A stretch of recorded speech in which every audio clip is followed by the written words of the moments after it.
Dignity doesn't make noise until the moment someone tries to take it away. The chandelier light glows soft and golden over polished marble floors, the quiet clink of silverware and low laughter wrapping the restaurant in a kind of effortless luxury that feels untouchable, like a world reserved for people who never have to check their bank balance before ordering dinner. And standing just outside the glass doors, Emily Carter hesitates, her reflection staring back at her in the dark window, her coat slightly worn at the sleeves, her shoes clean but far from new, her fingers tightening around the strap of her bag as she exhales slowly. Just go in, it's just dinner, she whispers to herself, even though she knows it's more than that. It's her last chance to feel normal after a week that has taken almost everything from her, the eviction notice folded in her pocket, the missed job interview still replaying in her head, the $12.47 left in her account already spent on this one meal she told herself she deserved. Just once, just tonight. She pushes the door open and warmth greets her instantly, the scent of garlic butter and fresh bread, the quiet hum of conversations, and for a moment she almost forgets how out of place she looks until she catches the subtle glance from the hostess, the quick scan from head to toe, polite but distant. Reservation, the woman asks, and Emily shakes her head softly. No, just one, her voice calm but her fingers fidgeting slightly. She's led to a small table near the edge of the room, not quite hidden but not quite seen either, and as she sits down, she smooths her napkin over her lap, trying to ignore the way her heart beats just a little too fast. Just breathe, just get through this. Earlier that afternoon flashes through her mind without warning, the cold wind outside the subway station, the man standing there with tired eyes and a quiet voice asking for help, and without thinking, she had handed over the last $10 bill in her pocket, her last safety net, her last meal. Everyone deserves to be treated with dignity, she had said with a small, almost embarrassed smile, and he had looked at her like she had given him something far more valuable than money. She shakes the memory away as a server approaches,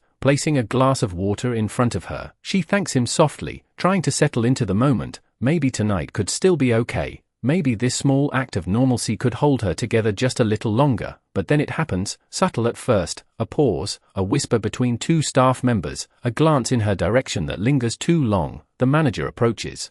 His smile tight, rehearsed, he says quietly, leaning just close enough for others not to hear, I'm afraid we have a dress code policy here. Emily blinks, confused, her fingers tightening around the edge of the table. I'm just here for dinner, she replies, her voice steady but softer now, the weight of the room pressing in. The manager's expression doesn't change. I understand, but we do require a certain standard for our guests. A couple at the next table glance over, curiosity flickering in their eyes. Emily feels the heat rise to her cheeks, her chest tightening. I paid. I can pay, she says quickly, reaching for her bag, but the manager gently shakes his head, not unkind, but firm. I'm going to have to ask you to leave. And just like that, the fragile illusion shatters. The room feels louder now, the laughter sharper, the clinking louder, and Emily sits there for a second too long, caught between pride and disbelief, before slowly pushing her chair back, her movements careful, controlled, because the only thing she has left right now is the way she walks out. The cold air outside hits Emily the second the door closes behind her, sharp and immediate, like reality catching up all at once, and for a moment she just stands there on the sidewalk, the city noise rushing past her in waves, headlights sliding across wet pavement, people walking by without noticing, without caring, and she pulls her coat tighter around herself even though it does not do much against the chill, her chest rising and falling a little faster than she wants it to, not because of the cold, but because of everything she is trying not to feel, not here, not in front of strangers, not after everything else that has already gone wrong. It is fine, she murmurs under her breath, forcing a small nod like she is convincing herself, it is just one dinner, but her voice does not quite believe it, because it was never just dinner, it was the last piece of something she was trying to hold on to, something normal, something that said she still belonged in a world that had been quietly closing its doors on her one by one. She steps off the curb, careful, steady, like every movement matters now, her fingers brushing against the inside pocket of her coat where the folded eviction notice rests, the paper soft from being handled too many times, a silent reminder waiting for her no matter how far she walks. Earlier today comes back again, clearer this time, the way the man had stood there near the subway entrance, shoulders slightly hunched, eyes tired but not empty, and how she had hesitated for only a second before pulling out that last $10 bill, her last safety net, pressing it into his hand with a quiet Smile, just get somewhere warm, she had said, trying to make it sound like it was nothing, like it did not matter, but it did. It mattered more than she wanted to admit, and he had looked at her differently then, not with pity, not with expectation, but with something steady, something almost grounding, like he saw her, really saw her, not the worn coat or the tired eyes, but something underneath all of it, and for a brief second, she had felt seen too. Emily exhales slowly now, watching her breath disappear into the night air, her stomach tight, empty, reminding her she skipped lunch, reminding her she has nothing left for tomorrow either. She glances back at the restaurant through the glass, the same warm light still glowing, people still laughing, plates still being served like nothing happened, like she was never there, like she never mattered, and that stings more than she expects, not because of the food, not because of the money, but because of how easily she was dismissed. Reduced to a quick judgment and quietly removed, her shoulders straighten slightly, instinctively, the same way she has learned to carry herself through every setback, through every closed door, because if there is one thing she refuses to lose, it is that small, stubborn piece of dignity she gave away $10 to protect earlier. She takes a step forward, then another, moving with purpose even if she does not know exactly where she is going yet, maybe a late-night bus, maybe a bench somewhere under a streetlight, maybe just walking until the noise inside her quiets down. But as she reaches the corner, the sound of the restaurant door opening behind her cuts through everything, soft but distinct, and she pauses without turning, her heartbeat shifting just slightly, something in the air changing in a way she cannot explain yet, like the night is not finished with her after all. Emily does not turn right away, her body still facing the street as if moving forward is the only way she can keep herself together, but the sound of footsteps behind her grows closer, steady, unhurried, not the rushed pace of someone passing by, and something in that rhythm makes her pause, her fingers tightening slightly at her sides. "Miss," a familiar voice calls out, calm, low, and unmistakably the same one from earlier that afternoon.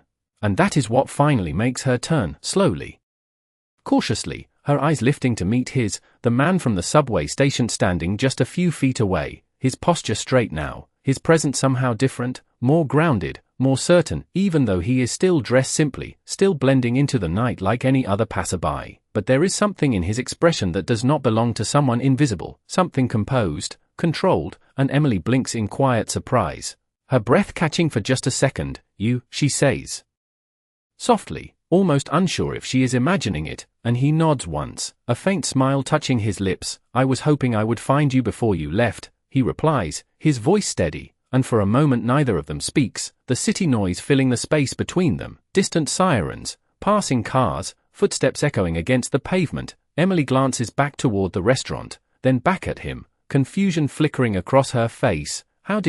Were you inside?" she asks, her voice careful now, guarded in a way it was not earlier, and he studies her for a brief second before answering. "I was," he says simply, and something about the way he says it, without hesitation, without explanation, makes her chest tighten just slightly, because it does not quite make sense, not with the way he looked earlier, not with the $10 she had given him, not with the quiet exhaustion she had seen in his eyes. "Look," she begins, shaking her head faintly as if trying to ground herself, "if this is about the money, you do not have to worry about it. I did not expect anything back." Her words come out faster now, not defensive but firm, like she needs to draw a line before something else shifts out of her control, but he shakes his head gently, stepping a little closer, not enough to invade her space, just enough to be heard clearly over the street. "It is not about paying you back," he says, and there is a weight to that sentence that makes her pause again, her eyes narrowing slightly, searching his face for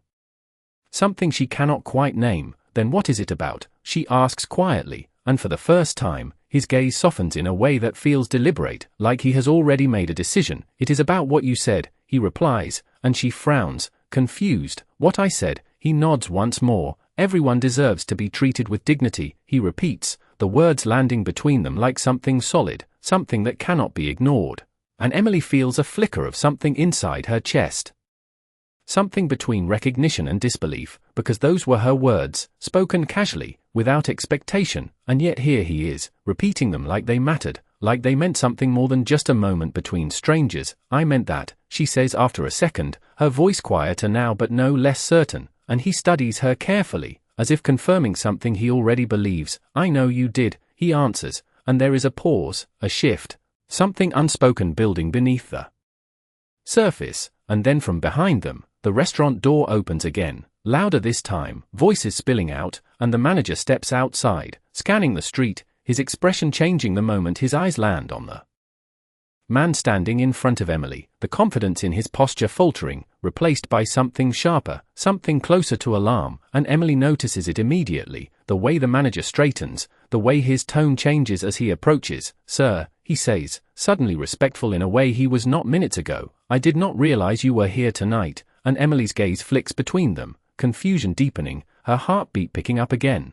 Because something is not adding up, something is shifting in a way she did not expect, and the man in front of her does not respond right away. He simply looks at her for one more second, steady, intentional, as if giving her a final chance to understand before everything changes, and then he turns slightly toward the manager, his voice calm but carrying an authority that cuts through the night air. "I was here," he says, "and I saw everything."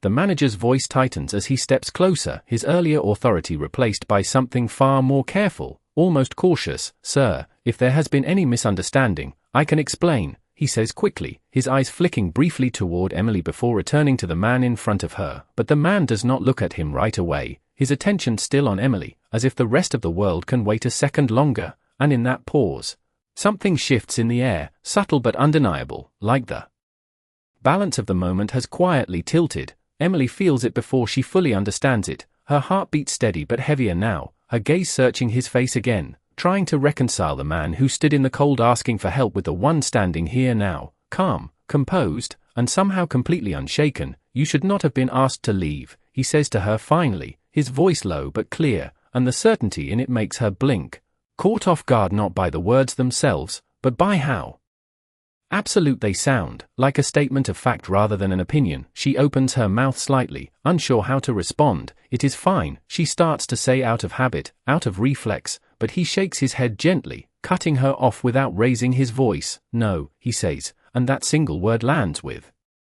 more weight than anything louder could have. "It is not fine," and for a moment, Emily does not know what to do with that, because she is used to letting things go, used to minimizing, used to telling herself that it does not matter when it clearly does. The manager clears his throat, stepping in again, more urgently now. "Sir, if you would allow me, we can resolve this inside," his tone almost pleading. And that is when the man finally turns to face him fully, his posture straight, his expression no longer soft but controlled, precise. "You already resolved it," he says calmly. "You made your decision." The manager's face tightens, a flicker of unease crossing his features. "We were simply enforcing policy," he replies, though his confidence does not quite reach his eyes anymore, and the man tilts his head slightly, as if considering that explanation. "Policy," he repeats quietly, then glances briefly back at Emily. Her worn coat, her steady stance despite everything before looking back at the manager. "Tell me," he continues, his tone even but sharper now, "is dignity part of your policy, or does that only apply to certain guests?" The question hangs in the air, not loud, not aggressive, but impossible to ignore, and the manager falters for just a second, just long enough for the silence to say everything his words cannot. Emily feels her breath catch again, not from fear this time, but from something else, something unfamiliar, like someone is finally saying the thing she has been swallowing all night. "Sir, I assure you, we treat all our guests with respect," the manager answers, but the words sound rehearsed now, hollow, and the man's gaze does not waver. "I was sitting 10 feet away," he says simply. "I watched how you treated her," and there is no anger in his voice, no raised tone, just quiet certainty, which somehow feels stronger than anything else. The manager's shoulders stiffen, his options narrowing with every second. "If there has been an error, I will personally make it right," he offers, his tone shifting again, softer now, more accommodating, and Emily feels the irony of it settle in her chest, how quickly everything changes depending on who is watching, who is speaking, who is standing where. The man studies him for a moment, then nods once, slowly, as if acknowledging the offer, but not accepting it yet. "You will," he says, and then without another word, he reaches into the inside pocket of his coat, the motion smooth, unhurried, and pulls out a slim leather card holder. The manager's eyes lock onto it instantly, recognition flashing across his face before the card is even revealed, and when the man holds it up, just enough for the light to catch the embossed lettering, the shift is immediate, visible, undeniable. the manager's posture straightens completely, his expression draining of all uncertainty, replaced by something closer to shock, and Emily stands there, watching it all unfold, her mind racing to catch up, because whatever is happening right now, whatever just changed in that single motion, she knows one thing with absolute certainty: the man she helped earlier is not who she thought he was.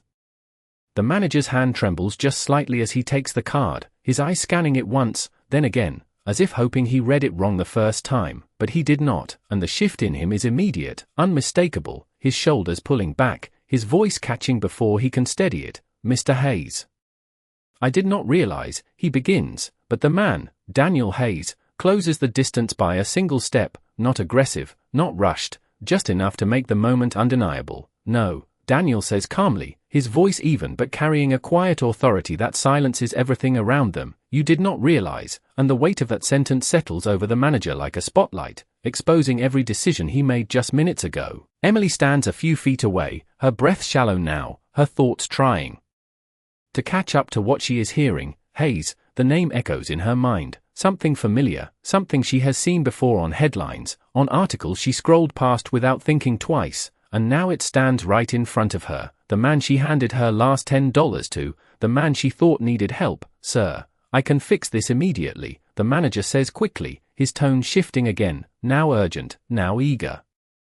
"Please, let me bring her back inside. We will take care of everything, the best table, anything she wants." His words come fast, polished, but hollow, and Daniel watches him without expression for a second, long enough for the desperation to fully reveal itself, before speaking again. "You already showed me how you treat someone when you think no one important is watching," he says quietly, and the calmness in his voice cuts deeper than any raised tone could. The manager's mouth opens slightly, then closes, searching for something to say, something to recover the moment, but nothing comes, because there is nothing left to defend. Emily shifts her weight slightly, her fingers brushing against her coat again, grounding herself, because this is not her world, this kind of confrontation, this kind of power, and yet somehow she is standing at the center of it. "I did not ask for special treatment," she says softly, her voice steady despite everything, and both men turn toward her, Daniel's gaze softening again when it meets hers. "I know," he replies, and there is something in that response that feels different, something more personal, like he is speaking only to her despite the tension around them.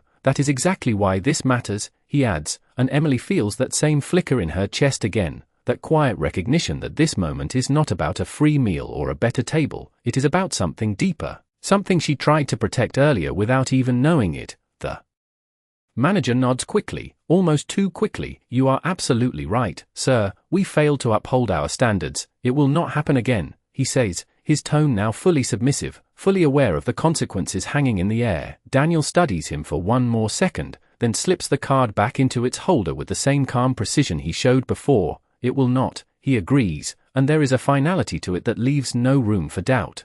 A quiet understanding that something has already been decided, something that will carry beyond this sidewalk, beyond this night. The manager swallows, nodding again, stepping back slightly as if unsure where to stand now, and for a moment, the city noise fills the silence once more, grounding the scene back in reality, but Emily can still feel the shift, the invisible line that has been drawn, separating what just happened from what will happen next. Daniel turns back to her fully now, his expression softer again, but no less certain. "You should not have to walk away from a place like that feeling less than you are," he says, his voice quieter now, meant only for her, and Emily meets his gaze, something steady returning to her posture, something unbroken despite everything. "I am used to walking away," she replies honestly, not bitter, not defeated, just real, and Daniel watches her for a moment, as if weighing those words, as if deciding something deeper than the moment itself, and then slowly, deliberately, he takes a step closer,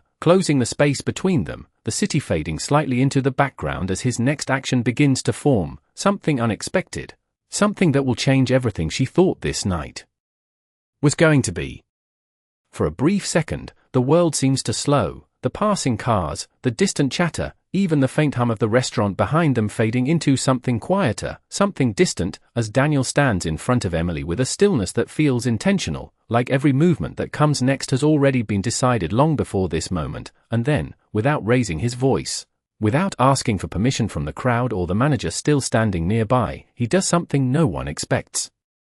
he lowers himself down onto one knee right there on the sidewalk, the fabric of his coat brushing against the concrete as the motion completes, and the shift is immediate. People passing by slow down, conversations pause, even the manager inhales sharply as if he forgot how to breathe, and Emily just stands there, frozen, her eyes widening slightly, her thoughts unable to catch up to what she is seeing, because nothing about this makes sense, not the man, not the moment, not the quiet gravity of it. "What are you doing?" she asks softly, her voice barely above a whisper, not out of fear, but out of disbelief, and Daniel looks up at her, his expression steady, grounded, not dramatic, not performative, just real in a way that cuts through the confusion. "I am fixing something that should never have been broken," he says, his voice calm but carrying just enough to be heard, and there is no hesitation in it, no trace of doubt, and Emily feels something tighten in her chest again, something deeper this time, because this is not about him, not really, it is about what happened, about what she felt when she was asked to leave,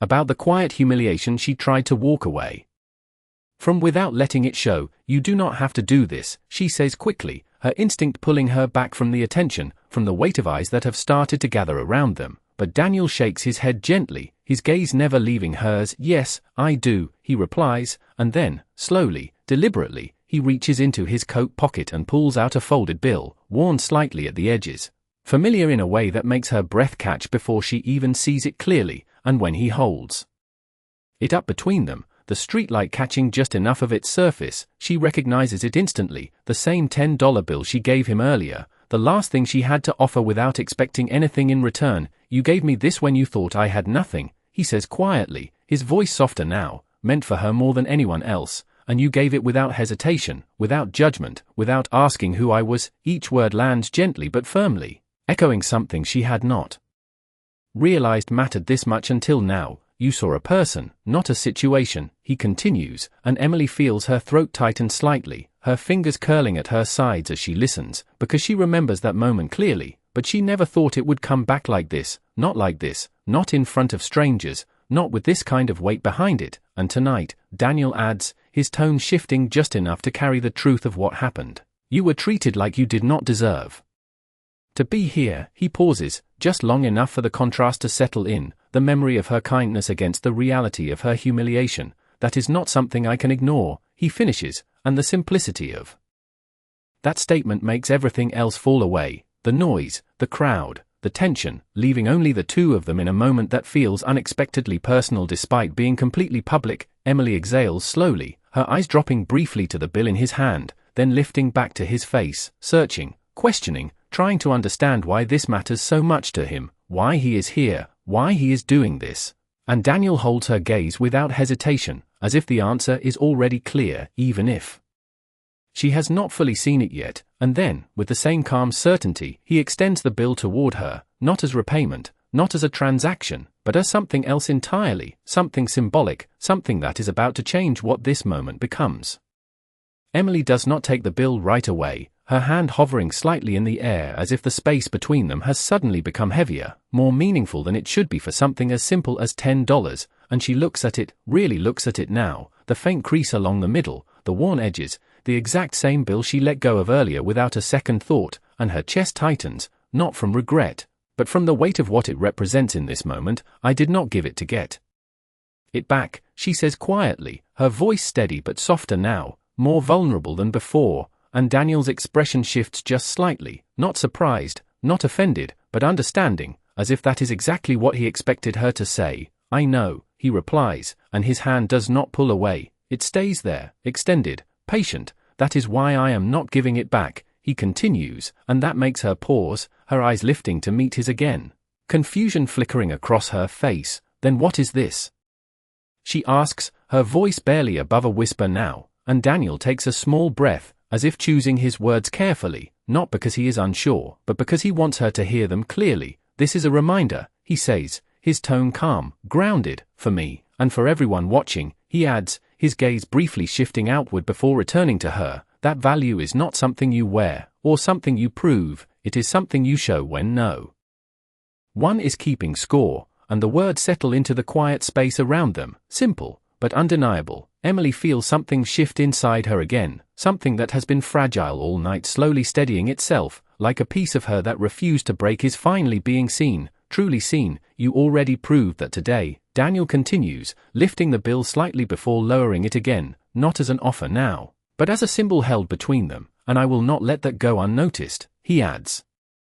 And for a moment, neither of them speaks, the silence no longer uncomfortable, but full, intentional, and then, slowly, Emily reaches out, not to take the bill immediately, but to gently press it back toward him, her fingers brushing his for just a second before pulling away. Then keep it, she says, her voice quiet but certain. If it matters that much, then keep it. And Daniel studies her for a brief second, something almost like admiration flickering in his eyes, because this is not refusal out of pride, it is something else entirely, something stronger, something rooted in the same quiet dignity that brought them here in the first place. And he nods once, slowly, closing his hand around the bill as if sealing that understanding between them, and then, without hesitation, he rises from one knee, the motion smooth, controlled, but the impact of it lingers, the crowd still watching, the manager still standing a few steps away. Uncertain, silent, this does not end here, Daniel says, his voice steady again, carrying just enough for those nearby to hear, but his eyes remain on Emily, focused,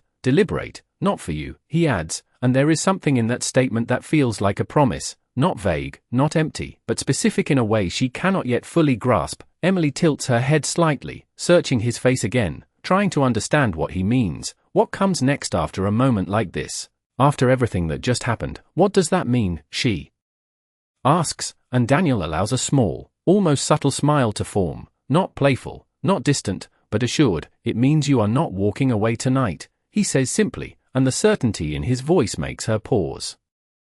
Again, because she has been walking away from everything lately, jobs, opportunities, stability, even this dinner, but something about the way he says it makes it feel different, like this time, walking away is no longer the only option. And behind them, the restaurant door opens once more, the manager stepping forward again, his posture now completely changed, no trace of earlier judgment remaining, only careful attention, waiting, ready, as if the next decision no longer belongs to him at all. And Emily stands there between two worlds, the one that pushed her out, and the one that is now quietly opening back up, her heartbeat steady but louder now, because whatever happens next, she knows one thing for certain: this night is no longer just another moment to survive, it is the moment everything begins to change. Emily hesitates for a fraction of a second longer, her gaze drifting past Daniel toward the restaurant entrance where the manager now stands with an entirely different posture, shoulders squared but no longer proud, hands clasped in front of him as if waiting for instruction rather than giving it, and the contrast is impossible to ignore. The same place that quietly pushed her out minutes ago now feels like it is holding its breath, waiting to see what she will do, and that realization settles into her chest in a way that is both unfamiliar and grounding at the same time. She looks back at Daniel, searching his face again, not for answers this time, but for intention, for something real beneath the calm certainty he carries so easily. I do not belong in there, she says finally, her voice soft but steady, not defensive, not ashamed, just honest in a way that leaves no room for pretense. And Daniel listens without interrupting, his expression unchanged but attentive, as if every word matters. That is exactly why you should decide what happens next, he replies, his tone even, offering rather than insisting. And Emily exhales slowly, her eyes dropping for just a moment to the sidewalk beneath her feet, grounding herself in something solid before looking back up again, because this moment, this choice, feels bigger than walking back into a restaurant. It feels like deciding whether she continues accepting the quiet limitations placed on her or steps beyond them, even just once. If I go back in there, she begins carefully, her voice gaining a quiet strength with each word. It is not because of you, she adds, meeting his gaze directly now, and it is not because they suddenly changed their minds. Daniel nods once, slowly, encouraging her to continue. It is because I choose to, she finishes, and something in the way she says it shifts the entire energy of the moment, not dramatic, not loud, but firm in a way that cannot be taken away. And for the first time since this all began, a faint smile touches Daniel's lips, subtle but genuine. That is the only reason that matters, he says quietly, and then he steps slightly to the side, not leading her, not guiding her, just creating space, giving her the room to make that choice entirely on her own. And Emily stands there for one more second, feeling the weight of the night settle into something clearer, something steadier, before she turns toward the entrance, her posture straightening just slightly, not forced, not exaggerated, just enough to reflect what she already knows inside, that she has not changed in the last 10 minutes, only the way others see her has, and as she walks forward, the manager immediately steps aside, opening the door himself this time, his expression careful, respectful. "Miss Carter," he says, his voice controlled but noticeably softer, and Emily pauses just long enough to acknowledge him with a small nod, not dismissive, not welcoming, simply neutral, because this moment is no longer about him, or the policy, or the judgment that came before. It is about reclaiming something that was never his to take. She steps inside, the warmth of the restaurant wrapping around her again, the same soft lighting, the same quiet conversations, but everything feels different now. The eyes that glance toward her are no longer curious in the same way. There is something else there, something closer to awareness, maybe even discomfort, and she walks past them without slowing, without shrinking, without apologizing for being there. Daniel follows a step behind, not overshadowing her, not drawing attention away, just present, steady, and as they reach the center of the room, the manager gestures toward a table, one of the best in the space, positioned under the soft glow of the chandelier. "Your table is ready," he says, and Emily looks at it for a moment, then back at him, then finally at Daniel, and instead of sitting immediately, she speaks. Her voice calm but clear enough to carry just slightly. "Before I sit down," she says, and the room seems to quiet just a little more, as if instinctively listening. "I want to be clear about something," she continues, her eyes steady. "I am not here because of special treatment," and the words settle into the space with quiet precision. "I am here because I deserve to be here, just like anyone else," and there is no challenge in her tone, no accusation, just truth, simple and undeniable, and for a moment, no one responds. Because there is nothing to argue with, nothing to correct, only something to accept, and Daniel watches her with that same quiet certainty, because this is exactly what he saw in her from the beginning, not someone who needed to be saved, but someone who simply needed the chance to be seen. And as Emily finally takes her seat, the night does not feel like something that almost broke her anymore. It feels like something that revealed her, something that turned a quiet act of kindness into a moment that no one in that room will forget. The server approaches quietly, placing a glass of water in front of Emily with careful hands, as if even the smallest movement now carries weight, and she thanks him with a simple nod, her voice calm, grounded, the kind of calm that comes not from comfort but from clarity. And as she sits beneath the soft glow of the chandelier, something inside her settles, not because the room has changed, but because she has. Daniel takes the seat across from her, not at the head of the table, not in a position of control, but directly facing her, equal, intentional, and for a moment neither of them speaks, the quiet hum of the restaurant slowly returning, though it feels different now, softer, more aware, as if the entire room has learned something without being told. Emily glances down at the menu, then back up at Daniel, a small, almost disbelieving smile forming at the corner of her lips. "This is not how I thought tonight would go," she admits, her tone light but honest, and Daniel lets out a quiet breath, something close to a soft laugh but not quite. "It rarely is," he replies, and there is a warmth in his voice now that was not there before, not the warmth of luxury or power, but something simpler, something human. And Emily studies him for a moment, her curiosity no longer guarded, just real. "Why were you there earlier?" she asks, her eyes steady, "at the subway," and Daniel leans back slightly, his gaze thoughtful, not avoiding the question, just choosing how to answer it. "I do that sometimes," he says. "I step outside of what people expect me to be, to see what is real," and Emily tilts her head slightly, considering that. "And what did you see today?" she asks, and Daniel does not hesitate this time. "I saw someone who gave away her last $10 without needing recognition," he says, his voice quiet but certain, "and I saw someone who was treated like she did not matter 5 hours later." He pauses, just long enough for the contrast to land, "and I decided that was something worth changing," and Emily exhales slowly, her fingers resting lightly against the edge of the table. "You cannot change everything," she says softly, not as a challenge, but as a truth she has learned the hard way. And Daniel nods once, accepting that. "No," he agrees, "but I can change what happens in the places I am responsible for," his eyes meeting hers again, steady, unwavering, "and I can make sure people like you are not overlooked when it matters," and there is no promise of perfection in his words, only intention, only action, and that makes them feel real. Emily watches him for a moment longer, then glances around the room again. The same space that felt closed to her now open in a way that is different, not because she has been given access, but because she claimed it, I do not need special treatment, she says again, quieter now, more personal, and Daniel nods. I know, he replies. That is exactly why you deserve fairness, and the simplicity of that statement settles between them, not dramatic, not overwhelming, just right. The server returns, taking their order with a respect that feels natural now, not forced, and as the night continues, the tension that once defined it slowly dissolves into something else, something steadier, conversation replacing silence, understanding replacing distance.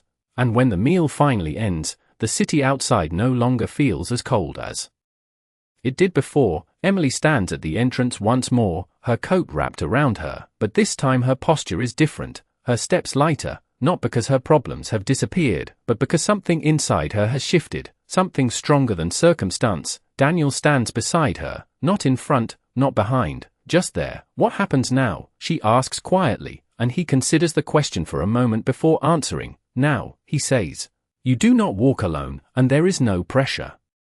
In his voice, no expectation, just an open door, much like the one she chose to walk through earlier. Emily looks at him, really looks this time, and for the first time that night, she smiles fully, not out of relief, not out of disbelief, but out of recognition, because sometimes the smallest act of kindness does not just change a moment, it changes the direction of everything that comes after. And as they step out into the night together, the city feels a little less indifferent, a little more possible, and somewhere in Daniel's pocket, the worn $10 bill remains, not as currency, but as a quiet promise that dignity, once seen, is never ignored again.